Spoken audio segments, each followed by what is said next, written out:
রামিসা হত্যার ব্যাপারে স্বরাষ্ট্রমন্ত্রী বলেছেন যে প্রকাশ্যে শাস্তি দেয়া এটা মধ্যযুগের আইন। আমরা এখন আধুনিক যুগে আছি। এ ব্যাপারে ইসলাম কি বলে? ইসলামের কোনো আইনকে মধ্যযুগের আইন বলা যাবে না। এটা একটা দৃষ্টতা এবং এটা চরম, আমি মনে করি ইসলাম না জানার কারণে ওনার মধ্যে তৈরি হয়েছে। আপনারা এত আইনের কথা বলেন, এত আইন করে বাংলাদেশে 9 দিনে তাহলে কেন 6 জন ধর্ষণের শিকার হয়? ওই আইনের ভয় মানুষকে কেন অন্যায় থেকে এক মুহূর্তের জন্য দূরে রাখতে পারে না? অথচ আপনি চিন্তা করেন, যেই যুগকে আপনি মধ্যযুগ বলতেছেন ওইটা সোনালী যুগ মুসলমানের। ওই সোনালী যুগের বিচার ব্যবস্থা এমন ছিল, একটা মানুষ অন্যায় যাওয়ার আগে নিজের হাত আগুনের মধ্যে পুরাতো, যে প্রয়োজনে দুনিয়ার আগুনের মধ্যে পুর, আল্লাহর আখিরাতের আযাব থেকে বাঁচার জন্য মরিয়া হয়ে মানুষ চেষ্টা করতে। একটা আইন মানুষকে কতদূর এগিয়ে দিতে পারে, গুনাহ থেকে কতটা বাঁচাতে পারে, কতটা আল্লাহ বিরু বানাতে পারে, কতটা মুত্তাকি বানাতে পারে, কতটা পরহেজগার বানাতে পারে। আপনি চিন্তা করেন কেন আজকে আমাদের দেশে এত ধর্ষণ বেড়ে গেছে, কেন বাংলাদেশের আইন শৃঙ্খলা মুখ থুবড়ে পড়ছে? এর কারণ হচ্ছে সব আছে, আইনের আসলে বিচার নাই। আইন তার নির্দিষ্ট গতিতে চলে। একটা বিচার হতে হতে 5 বছর, এরপরে 5 বছর পরে দেখা যায় যে আরে এ তো অমুক দলের লোক, তার বিচার করে কেমনে? রসুখার মতো ব্যক্তি দিনের পর দিন মানুষ মারলো, 101টা হত্যা করবে সে সিদ্ধান্ত নিয়েছে,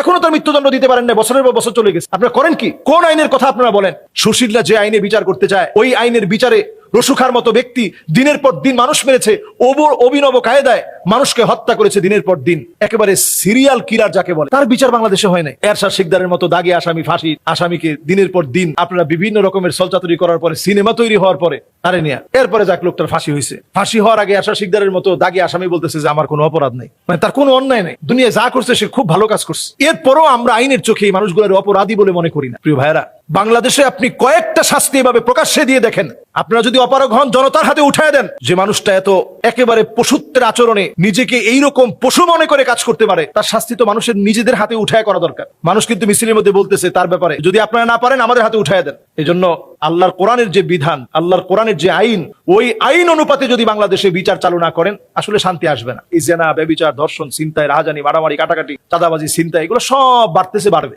সুতরাং এই যুগে আপনারা সেই কোরআন সুন্নাহর বিচার কি ফলো করা লাগবে। এছাড়া আসলে সমান সমান হয় না তো। এই যে একটা রামিসা চলে গেছে, তার বাসায় মেয়ে আছে, বাচ্চা মানুষ আছে, এখন বাচ্চারা তো কোনো অপরাধ করে না, অপরাধ করছে স্বামী স্ত্রী। স্বামী স্ত্রী দুজনে মিলেই বাচ্চাটাকে হত্যা করেছে। আর স্ত্রী কতটা নির্লজ্জ বেহায়া, সে তার স্বামীকে পরনারীর সঙ্গে, একটা ছোট বাচ্চাকে এই বিকৃতি যৌন আচরণ করতে দিয়েছে স্ত্রী নিজে, সে কতটা অমানুষ হলে পরে এই কাজ করতে পারে।